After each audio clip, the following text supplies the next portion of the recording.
Tidak usah ada statement-statement yang memang belum bisa mereka realisasikan.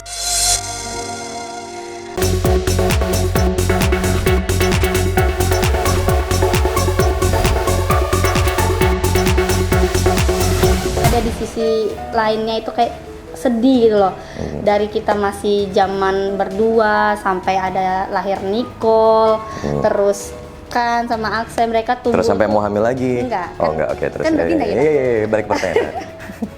Jadi banyak kenangan lah. Mahar gue di saat gue memutuskan Eca dari pacar jadi istri maksudnya.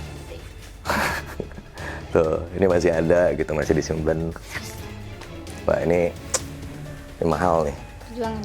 Iya, betul. Tahu kan Anda? Teman-teman juga tahu kan? Nggak disetujuin.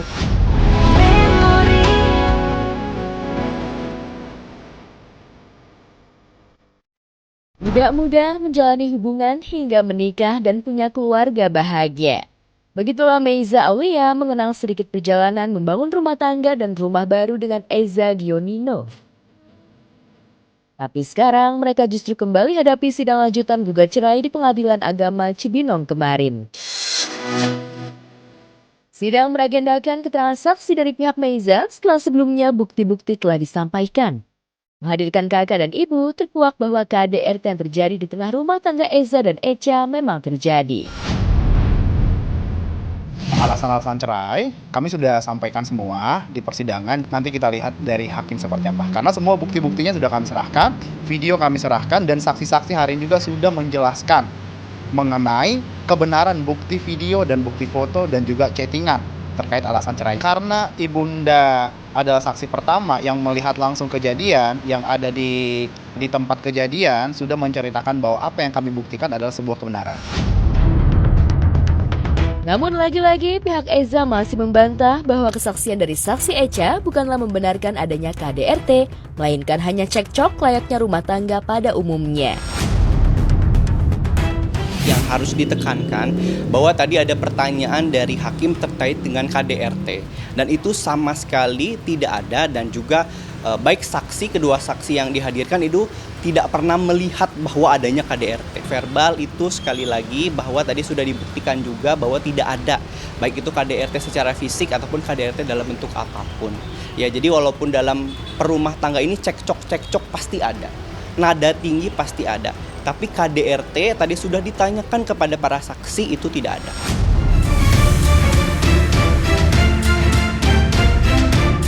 Penggugat kian optimis pada keterangan saksi meski pihak tergugat seolah santai bahkan mengelak. Yang mengejutkan, kakak dari Echa, Chandra Belly, membongkar fakta baru terkait diamnya Echa selama jalani rumah tangga dengan Eza. Alih-alih memberi ruang pada adik dan suaminya, Chandra justru merasa Echa kian tertekan hingga pada akhirnya gugatan cerai itu dilayangkan.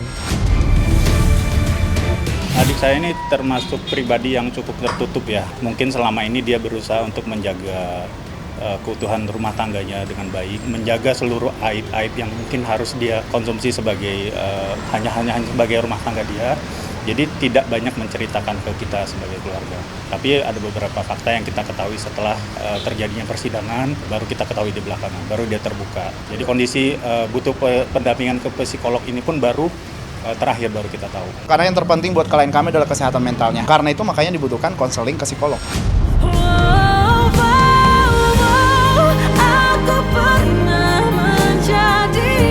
Tertekannya Echa oleh keadaan dalam rumah tangganya kembali membuka cerita soal restu keluarga atas pernikahan Eza dan Echa pada 2018 silam. Ternyata tak hanya ibunda Eza tidak merestui hubungan anaknya dengan Echa, tapi sebaliknya pihak Echa pun ternyata keberatan dengan pernikahan keduanya. Saya salah satu orang yang tidak merestui. Track record dari saudara Eza sendiri seperti apa. Dan saya pun juga laki-laki, paham betul bagaimana orang bisa berubah atau tidak, atau akan mengulangi lagi. Insting saya laki-laki mengatakan saat itu tidak. Gue kan pernah nakal, gitu. Gue pernah loh ya, semua pernah nakal, gue pernah nakal gitu. Jadi gue rehab dulu ya, gitu. Gue rehab gitu. Rehab di salah satu rumah sakit gitu kan, di area Cibubur sini. Nah, jadi gue kan emang ya emang dasarnya bandel ya. Eca dan keluarga itu keluarga yang sangat baik sekali kayak gitu. Jadi nggak pernah ngeliat dari background seseorang seperti apa, enggak, tapi yang dilihat ya orang itu yang sekarang gitu loh. Contoh kayak gue gitu, mereka melihat gue juga ya ngeliat gue baik-baik aja gitu loh. Selama gue baik-baik aja ya kenapa gue harus di reject.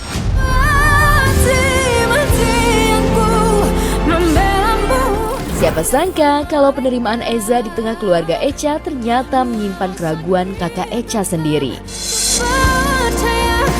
Maklum, rekam jejak Eza yang pernah tersandung urusan narkoba dan penganiayaan terhadap kekasihnya saat itu, Ardina Rasti, sudah jadi warning bagi sang kakak. Berharap berubah, tapi jika gugatan akhirnya masuk dengan indikasi KDRT, apakah berarti Eza tidak berubah? Ya, kalian bisa berubah ya hanya dari diri kalian sendiri. Dan bagaimana cara kalian berdiri, yaitu lewat kaki kalian sendiri, jadi bukan lewat bantuan orang lain.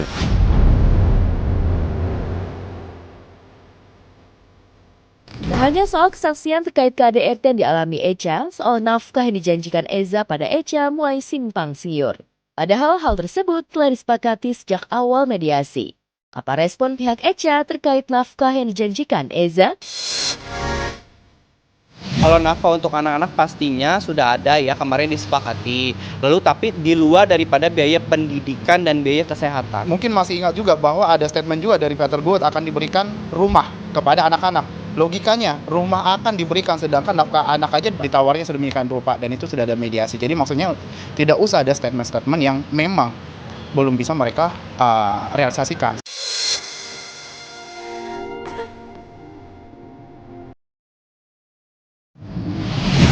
Pemirsa, hubungan asmara Dirly Joshua dan Ari Lasso yang beberapa waktu lalu sempat bucin kelewatan akhirnya mendapat kejelasan. Hubungan keduanya akhirnya kandas alias putus setelah Dirly Joshua memberikan pernyataan tegas. Pada Senin 8 Desember 2025 kemarin, setelah bertahun-tahun, akhirnya terima kasih Tuhan, akhirnya doa-doaku selama ini terjawab sudah. Terima kasih sudah kasih dia jalan untuk pergi jauh, sudah memberiku penglihatan dan pendengaran yang sangat tajam. Berlanjut, Dirly membagikan momen perayaan ulang tahunnya yang ke-46 di sebuah restoran Italia di Korea Selatan. Tak mau ditemani Ari Lasso lagi. Late post video dinner ulang tahun, tulis Dirly Joshua pada captionnya. Kalian tau nggak, restoran segede gini, pelayannya cuma 2. Thank you.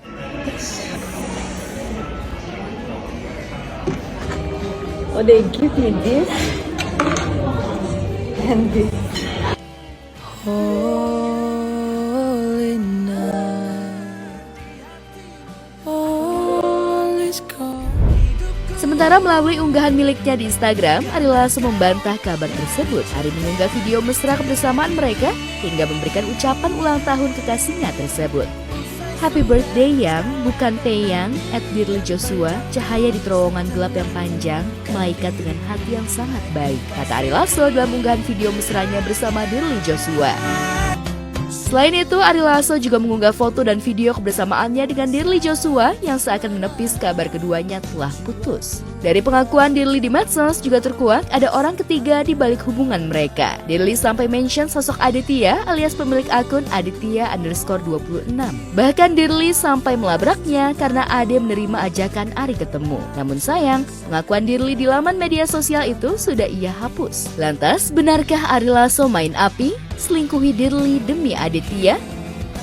Aditya dikenal sebagai pengusaha yang mengawali karirnya dengan berbisnis kolagen spray. Aditya terungkap berasal dari Surabaya, Jawa Timur, yang juga kota tempat Ari Lasso menghabiskan masa remaja. Jika benar hubungan Ari Lasso dan Dirly Joshua putus, lantas apa arti pamer bucin-bucin abis selama ini? Kalau nyatanya cuma hangat-hangat kuku saja. Hanya kebucinan sesaat, padahal Dirly sangat peduli dengan Ari, sampai konsumsi makan pun diperhatikan, lantaran Ari pernah kena kanker limfoma. Walau dimarah-marahi Ari Lasso, tapi Dirly tetap terima dan mencintai Ari. Tapi Ari malah mengkhianatinya dengan berpaling ke wanita lain.